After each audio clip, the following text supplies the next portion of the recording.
बदलापुर के सिद्ध city phase 5 society में कुछ लोग मेंटेनेंस नहीं दे रहे हैं। इसी बात को लेकर दीपक घुगे ने बंद फ्लैटों के दरवाजे पर नोटिस चिपका दिया है। इस मामले में दीपक घुगे की पिटाई सोसाइटी के 3 लोगों ने की। बदलापुर पूर्व पुलिस चौकी में 3 लोगों के खिलाफ मारपीट का मामला दर्ज किया गया है। एक मराठी पर परप्रांतीय द्वारा मारपीट किए जाने पर मनसे आक्रोशित है। मनसे शहर अध्यक्ष संगीता चेंदवंकर को इसकी जानकारी मिली। वह सभी निवासियों के साथ बदलापुर पूर्व पुलिस स्टेशन पहुंची, लेकिन पुलिस ने इन तीनों के खिलाफ पहले से ही कार्रवाई कर चुकी है। एमएनएस ने चेतावनी दी है कि वह मराठी लोगों को न्याय दिलाने के लिए सड़कों पर उतरेगी।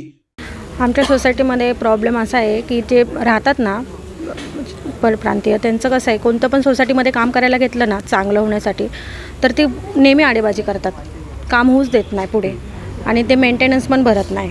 त्याच्यासाठीच त्यांना नोटीस देण्यासाठी गेलं तर त्यांनी अध्यक्षांवर हात उचलला, त्यांचा मुलगा वगैरे त्यांनी मारलं। त्याच्यासाठी मग आम्ही त्यांची कंप्लेंट वगैरे केली होती। आता त्यांनी साहेबांनी त्यांच्यावर कारवाई केलेली आहे, त्याच्यासाठी साहेबांचे पण आभार, आणि आम्ही संगीताताईंकडे गेलो, त्यांचे पण आभार। मनसेची भूमिका ही नेहमीच मारझोडीची असते किंवा मराठी माणसाला न्याय मिळावा यासाठी रस्त्यावर उतरण्याची असते। हा जो प्रकार आहे हा अध्यक्षांना मारझोड केलेला आहे, आणि त्याही आधी ते जे 3 परप्रांतीय त्या सोसायटीमध्ये राहत आहेत, आपण हा कधी भेदभाव केला नव्हता, परंतु यांची मुजोरी ही दिवसेंदिवस वाढत चाललेली आहे। हिंदुत्वाच्या मुद्द्यावरती मराठी माणसाला त्रास आता व्हायला लागलेला आहे, आणि तोच त्रास बदलापूर शहरामध्ये होतोय।